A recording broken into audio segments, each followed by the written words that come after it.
and I would have cold ground beef. Yes. And I'd be eating in my truck at the stoplights. It's no problem. The time I had to eat my meal. What we should also introduce as a concept, and Thor, you talked about it, consistency, but also this is a lifestyle change. You either do it for the rest of your life or you don't. Thor, you've been working out forever since I've known you. And now a lot of that is, of course, your job is physically demanding as well. But just so you guys know, this isn't, okay, I do this for a month or two, and then I go back to being a disgusting pig. You either choose this life or you don't. And it is a chore, it is an obligation, it is a responsibility, it is a time investment, but that's how progress is made in anything. And I think, again, going back to my original point, it's okay, there's no right or wrong answer, just know fully, like, if you want these results, you have to make this change permanently. Happy that's hiring a trainer still. Ask you a question. You've got yourself in shape, right? Yeah, yes, How long have you been working out with the weight since you got back to Las Vegas? Yeah, I mean, I've always, ever since I was about 32, I was lied to by my parents and everyone else. They'd be a nice guy, fuck that. So I made it a choice to go to the gym regularly when I was 32. The only thing that I will give some forgiveness or understand is sometimes your life doesn't work that way. So if you get sick, travel, that kind of thing. But yeah, I find that just to show you what will happen if you have good time management, I had 2 months, man, 2 months where I could consistently go, and I got some very good results. So it's not like it's going to take forever, but you do need to go. That's what I was talking about. The results do come. You got to be patient, but like 2 months, you notice the difference. You know, I'm hoping in 2 more months you'll be able to wear the bracer that I sent you. That would be the only goal. Is it gonna fit his wrist? I'm a pretty small. I do all that cardio. I'm pretty skinny. Yeah. You can grab tissue paper on the inside if you wanted to fill it out. Cap. Hey guys, switching gears a little bit, but still somewhat on topic. I wanted to ask Ryan about something. So I was thumbing through Praxeology. You have a whole chapter on fitness, and why it's so important. Do you want to give people the Cliff's Notes on that? The idea behind that? I mean, I kind of approach it differently. Like everybody says, live for yourself, live for this. The big part of it is for a lot of guys, they're codependent, they're validation seeking. Like they defer to their wives, they defer to their bosses, they've never had to think for themselves.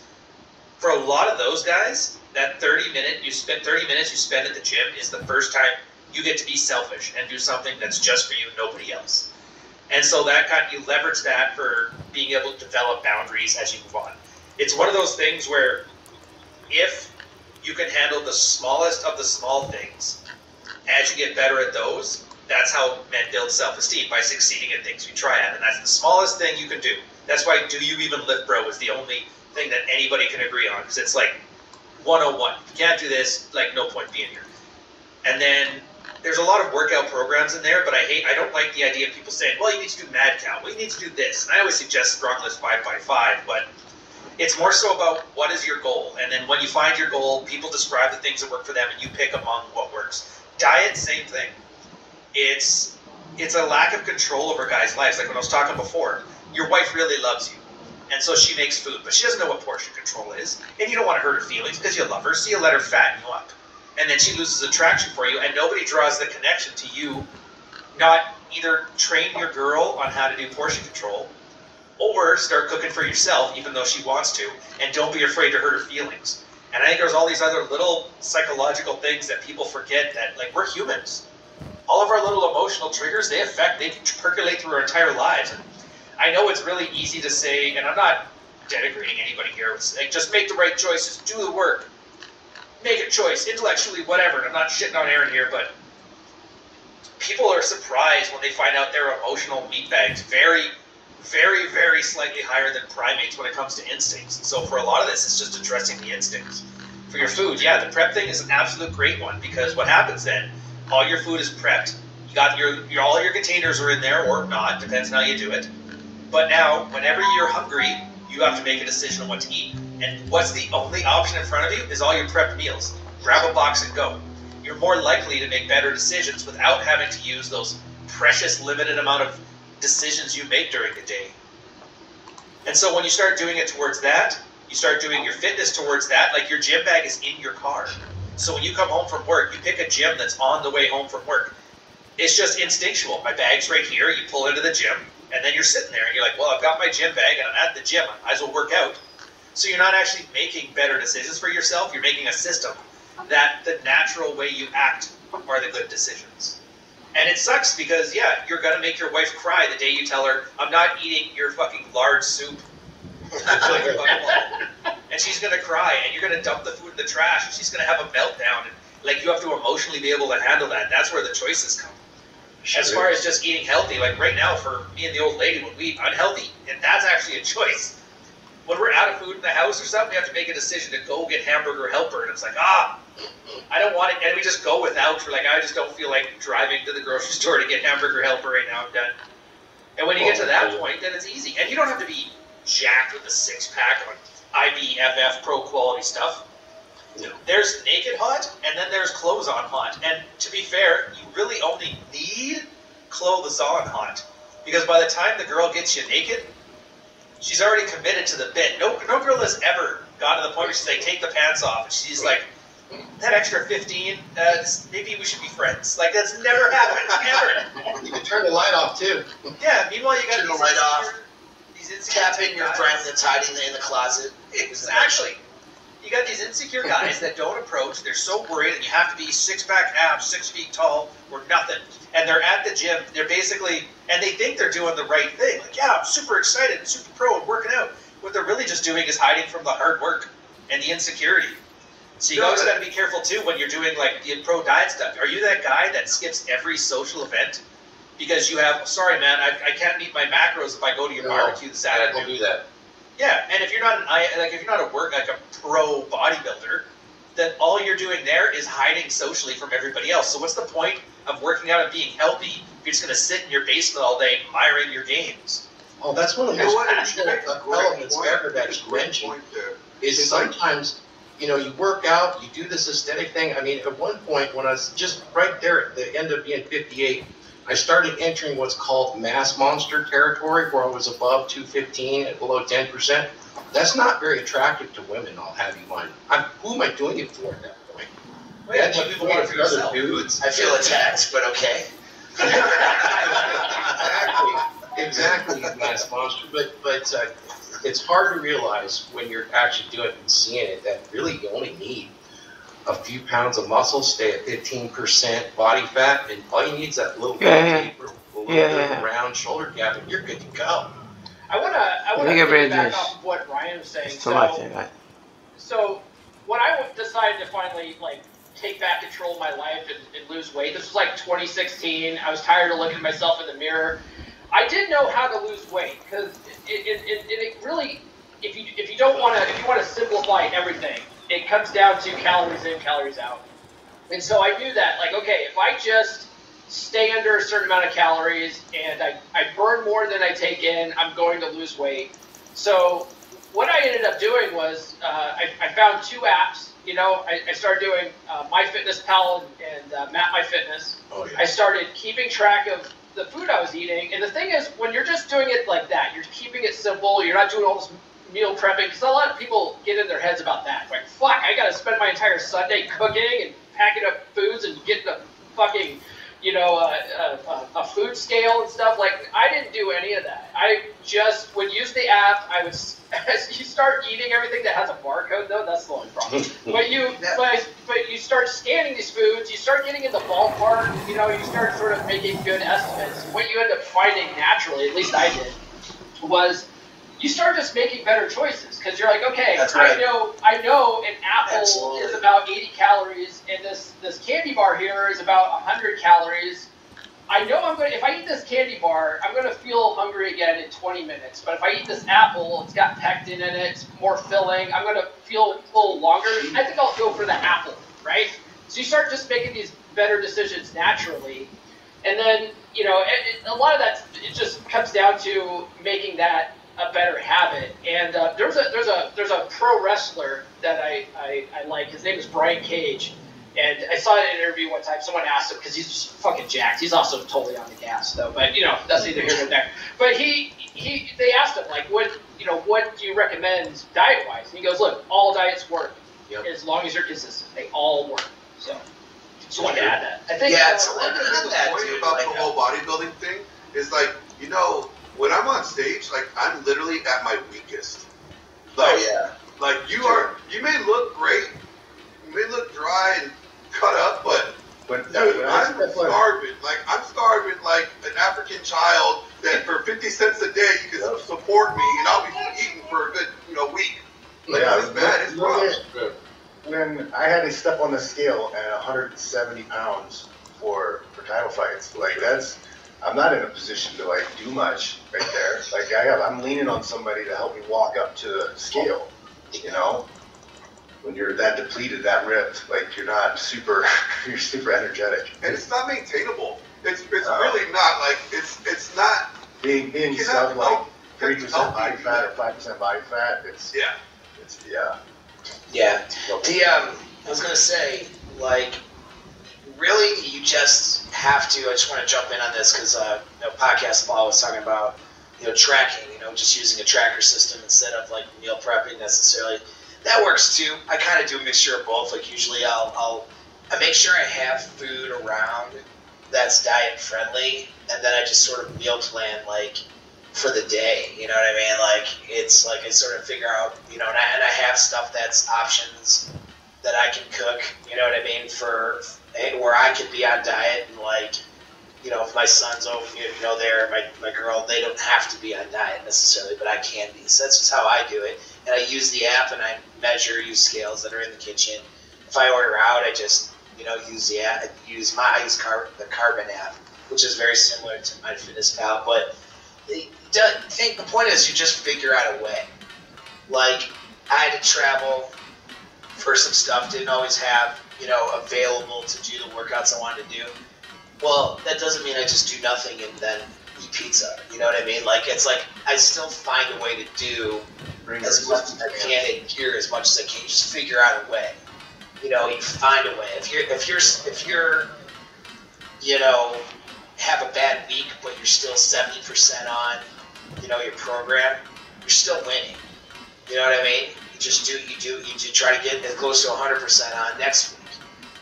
So it's like people make a lot of I want to say they're not trying to make excuses, but they are, Oh, I can't because of this, or I can't because of that. Stop figuring out reasons why you can't do something, all right? And start looking for how. How can I do this? I got to go on vacation this week, but I do want to stay on diet still, or at least I don't want to get fat on vacation. So how can I do this? You know what I mean? Maybe it won't look perfect, but it's going to look a lot better than nothing. You can get a set of resistance bands for like 30, 35 months. Those things will last a long time. I've gone on trips, traveled with them. I've done my workout on the beach with my resistance bands. It's really easy. It's really easy. One thing that I would do too is so one thing that I liked about the calories in, calories out thing is that you could, it's not the cleanest way, but you can essentially eat whatever the fuck you want as long as you account for the calories, right? So if you're like, okay, I really want to have this donut today, you just need to, that's it. Like you just ate 300 fucking calories and you just got to account for that. That's fine. No big deal. One thing too, going to the workout thing, like John was saying, like the resistance bands are pretty cheap, right? One thing too, I put out videos about this. There's an old article on Return of Kings about this too, but it's essentially like it goes to the same mentality of like the basic workouts that we do in the military, but there's only like 4 workouts you really need. There's like you can do push-ups. You can do some kind of sit-ups or crunches. You can do pull-ups, and you can do running or squats if you don't like to run, right? That will essentially work out your entire body. You know what I mean? And so if you just do that kind of stuff, you can get a door jam pull-up bar. You do have to. There's a weight limit for those, right? I had to lose weight. I found that out. Yeah, I had to lose weight in order to use my door jam pull-up bar that I bought, because I bought one and then I was like, oh shit, like the weight limit is 220 and I was like 230 and I was like, fuck, I gotta lose weight in order to use this thing. Like that's a problem, but it can all be overcome. One thing that Ryan was saying too is like you don't have to have 6-pack abs, right? You just have to. What did you say, Ryan? You just have to be faster than the guy, not faster than the bear? Oh yeah, outrunning the bear. You have to outrun your friend, not the bear. say you have to be better looking than the next guy. So one thing, like out here in the cow pasture, right? Like all the guys on the western slope of Colorado are fat, corn-fed, fucking farmer, husky dudes, right? So if you look on like dating apps, if you look at like all the dudes that you're competing with, like as long as you are just not as fat as those guys, you are going to be like cleaning up out there. You know what I mean? So Don't underestimate the power of an 8-pack there, Paul. Yeah, hey, let me throw in a secret too. Just a little secret. One cool secret, whatever the hell you want to title the video. One trick. one cool trick. You just do this. This is a bodybuilder secret, though, in a way that people don't know, and maybe Glenn and Thor might be able to agree. Just I don't know how you guys will think about it. Probably agree. I don't know. But so besides Trenbolin or something crazy, this is not what this is. No, the bodybuilder secret diet-wise is carbs. Yes, so, I know this. Everybody, right? Okay, so here's what you guys don't know who are like, I want a low-carb diet. Ugh. I just laugh. I'm like, this is so stupid. Yeah, so here's I'm on a low-carb diet. Yeah, that's what you were. I don't think podcast, Paul. Here's the thing, when you're lifting especially, here's what you're doing, okay? So, like, the myofibril is so picture a muscle cell is like a stretched balloon, okay? The myofibril is the balloon material, the rubber on the outside. That's what does all the work. That's where your strength actually is. How strong that myofibril is, that's what's going to, allow you to do work and strength and all that stuff. Inside is sarcoplasm, fluid. Now the fluid contains the parts of the cell that makes the cell function and also stores glycogen. All right, that's basically sugars. So now when you're bodybuilding, all right, you're consuming carbs. What's happening is you're filling that cell with sarcoplasm because you're storing more glycogen in the cell. So that causes that balloon, imagine that stretched out balloon, to stretch more because it's filled now with more fluid, which means when you work out on that stretched, filled muscle, you get better muscle tears and more prominent tears, and then that causes for more growth. All right, and then by staying full there and with glycogen there, that creates if you're on a low fat diet, your metabolism kind of revs up too. So it keeps your metabolism high. Now, bodybuilders get on low-carb diets because their calories get so low at the end of a cut that they're barely eating anything. And they have to eat protein to keep as much muscle as they can keep, and then everything else just gets, really low. You know what I mean? But if you're, just dieting, and you're not gonna be on a, prep week, number 12 or 16, diet, the whole diet. Kill yourself, but you start off at a calorie level and you drop your calories as you drop weight and all that sort of thing. But it's low carb is okay for certain things, but a secret really, if you're lifting and you want to stay full, especially if you want growth, if you want to grow your muscles, you're in a growth stage. Carbohydrates, not a bunch of carbs and fat together, because that's what's going to cause you to store fat. But if you keep your fats lower and you increase your carbs along with your proteins while you're building, you're going to be able to build more muscle.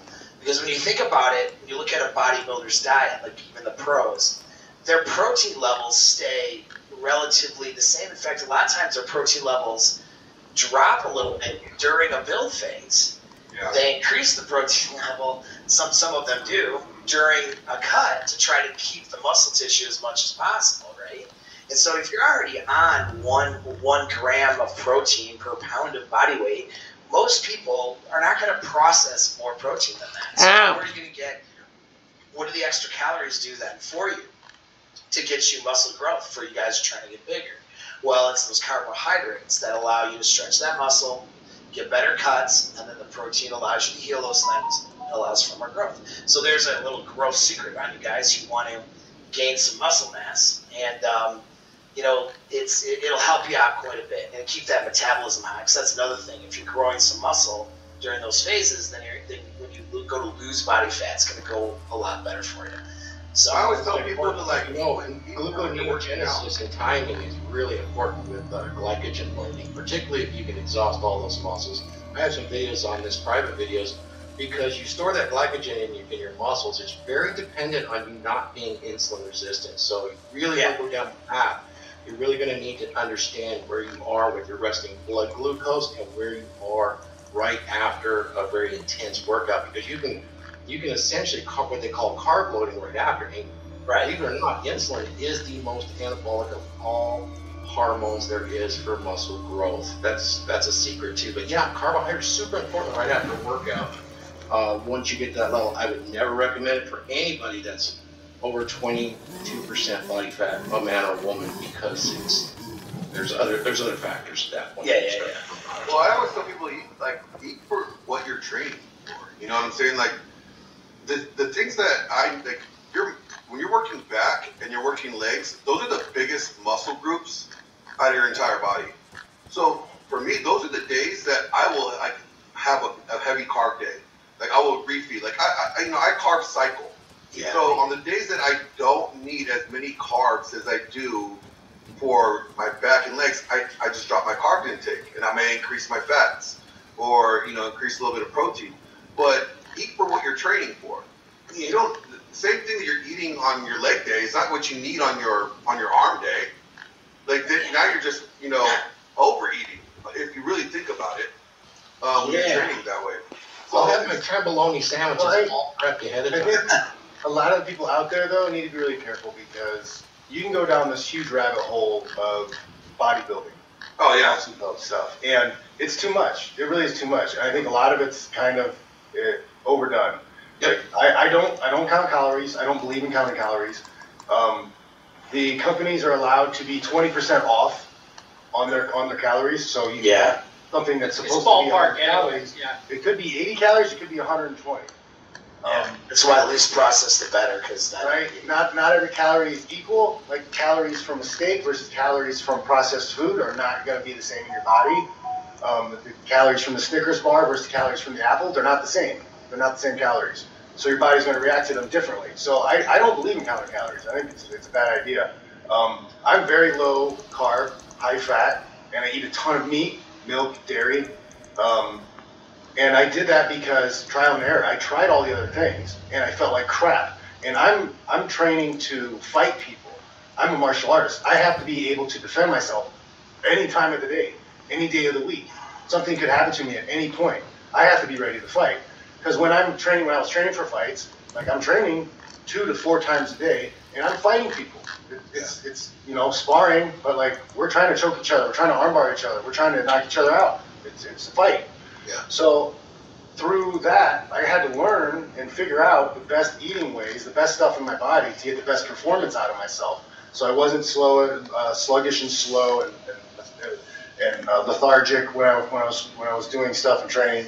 I had to make sure that my cardio wasn't negatively affected, that I'm staying flexible, my joints are lubed up and supple. So like there's a lot of factors that came into play, and traditional bodybuilding and fitness stuff just did not apply to mixed martial arts. It didn't. So like I had to come up with my own stuff, my own systems. I picked some stuff. I had a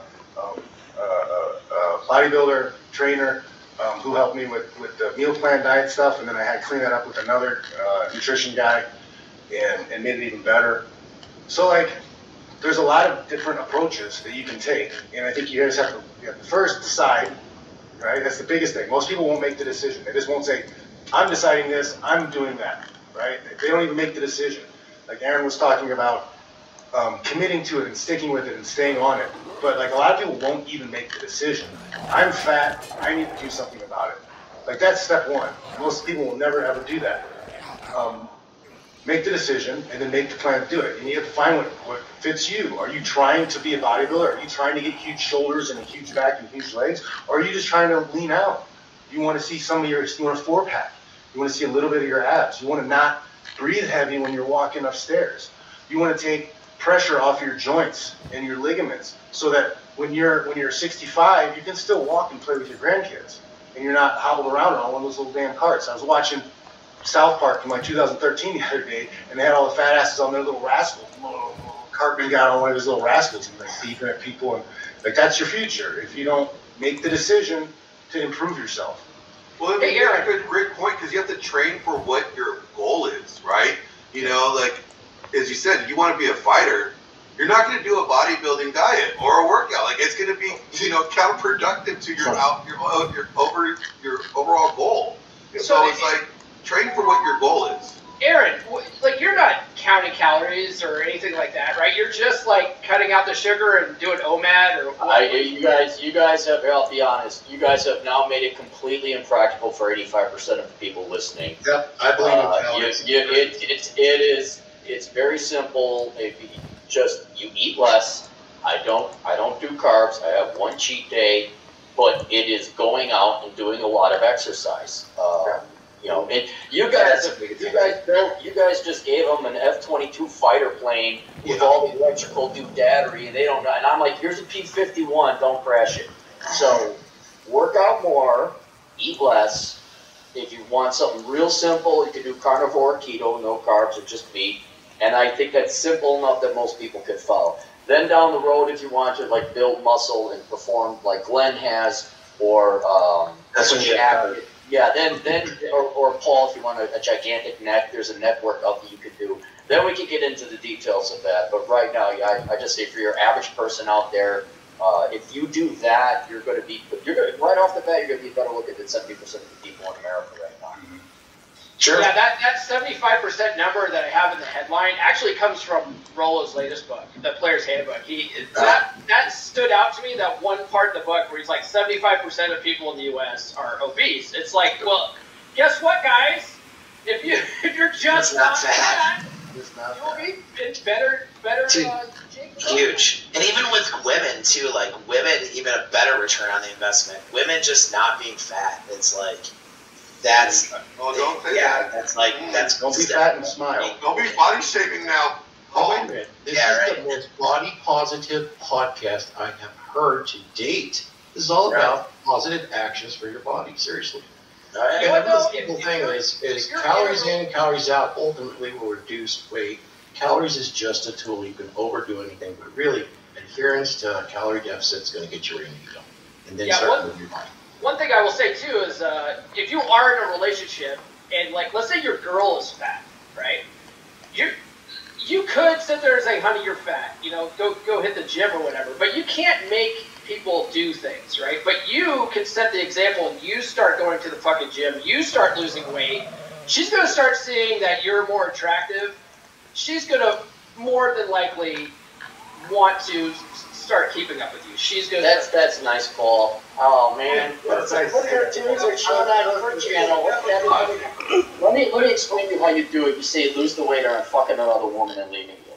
That's what you do. I'm gonna say it. I'm gonna say it again. I'm gonna say it again. I'm gonna say it again. Either you or your loved one will ever get fat. It's grounds for dismissal, and it's just like cheating. Like that. The whole. If you want to have romantic relationships, it is all founded on physical attraction. And if either you or your woman take that away, fuck it, it's over. That's a violation. No, 100%. And that's a hard conversation you have to have at the beginning of the relationship. I just tell her not to get cancer. They come to me and they talk about their wives. Like, getting in trouble because they're coming and working out and they're fitness stuff. And they're like, they're overweight, their wife's overweight, their wife's complaining about injuries and other bullcrap. To excuse them, like not having to have to do anything, like I mean, you should have that conversation a long time ago. Well, I'll tell you what, if you do go work out and she doesn't comply and she doesn't go work out with you too, at least you'll be more attractive for the next chick. There's always that benefit. You drop her off someplace where she doesn't know where she's at, she has to find her way home. I'm giving you guys actionable things. Yeah. Put your beer fridge in the basement and have her fetch your beers in the basement, so she's got to do stairs. Yes. You know. It's like Put a little extra weight on the bottom of the beer cans, so she has to carry extra weight. Yeah, definitely. Aaron has one of the best points ever. I mean, I was married over 30 years ago. I wrote our own wedding vows, and part of it was we were going to maintain our health and fitness to the end. That was a big deal. It was part of my vows with her. And It's been that way. Well, you should never be in a point where you have to give those ultimatums because, you know, if you're from the get-go, you have frame and you're, you know, it's a part of your value. You pick a girl who has that as a part of their value system to begin with. You know what I mean? Like she should be like, I'm gonna go to the gym and get my shit together here. I fell off for a few weeks because I don't want to look like shit. That's violates my identity. I don't want him to leave me. Like, if I have to have that conversation with her, like I fucked up a long time ago. It's attractive when the girl's like, oh hey, let me call you. I'm in the middle of my workout. Let me call you back. And it goes back to guys who are afraid to make their wives cry. Dude, do I look fat in these jeans? Have you ever thought, like, how many guys, you ask 100 guys that question, how many of them will lie to their wives? Take a guess. Yeah. All of them. 99? So how is she supposed to know she needs to lose any weight if a guy's too afraid to be honest with her? Dude, she has everybody since she's 13 has lied to her. Because they want to sleep with her. Finally, she's got a man she can trust. And what does he do? He fucking lies to her because when she cries, he makes me feel bad. Just modern guys, man. We're so Perhaps Glowworm, she died. I think Glowworm died. Guys, because we're coming up on the hour and a half here. So let's start with you, Aaron. Where can people find you online? You can find me online at assholeconsulting.com or YouTube. You can just search me over there. The latest project, I published it yesterday.